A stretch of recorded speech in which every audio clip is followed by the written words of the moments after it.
দর্শক, এই মুহূর্তে বাজার পরিস্থিতি জানাতে চাই। এই মুহূর্তে আমাদের সাথে যুক্ত হচ্ছেন সহকর্মী মেজবাহ হাসান। আমরা যাচ্ছি তার কাছে। মেজবাহ, বাজারের কি অবস্থা? আমরা যতটুকু জেনেছি ডিমের ডজন 150 টাকার ঘর ছাড়িয়েছে। কেমন দেখছেন পরিস্থিতি, জানাবেন দর্শকদের।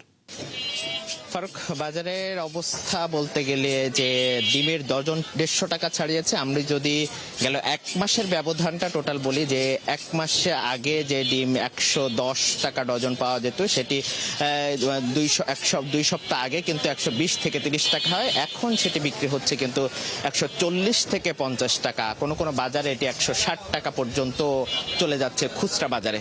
সবকিছু মিলে ডিমের দাম তো বাড়তি রয়েছেই। একই সাথে আমরা দেখেছি, যদি একটু ব্যবধান যদি বলার এক বছরের ব্যবধান যদি বলার চেষ্টা করি, সেক্ষেত্রে আমরা দেখেছি যে নিত্যপণ্যের বড় একটি অংশ, যে ডাল মুদির যে দোকানগুলো, সেক্ষেত্রে আমরা 120 টাকার যে ডাল, সেটি কিন্তু এখন 150 টাকা পর্যন্ত ছাড়িয়েছে।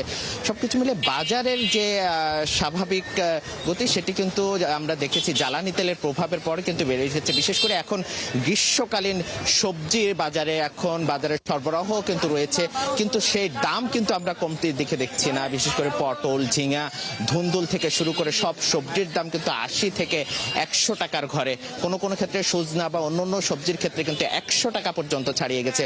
সবকিছু মিলে বাজারে কিন্তু আসলে স্বস্তি নেই। একই সাথে যদি বলার চেষ্টা করি যে অন্যান্য সবজির ক্ষেত্রে, সেটি কিন্তু বাজারে সবচেয়ে কম দামে সবজি ছিল পেঁপে, সেই পেঁপের দামও কিন্তু ছাড়িয়েছে 100 টাকার ঘর। অথচ এই গেল 2 সপ্তাহ আগেও যে পেঁপে কিন্তু 40 টাকা বাজারে পাওয়া যেত, সেটি কিন্তু এখন 150 টাকা কিনতে হচ্ছে।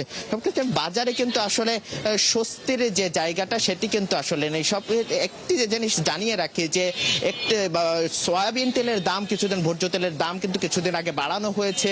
সেই বাড়ানোর পরেও কিন্তু এখনো কিন্তু বাজারে স্বাভাবিক প্রক্রিয়া আসেনি। বাজার নিয়ে এই ছিল সবশেষ। ফারুক, মিসবাহ, আপনাকে অসংখ্য ধন্যবাদ। দর্শক, মিসবাহ সহকর্মী মিসবাহ হাসান জানাচ্ছিলেন আমাদের বাজার পরিস্থিতি।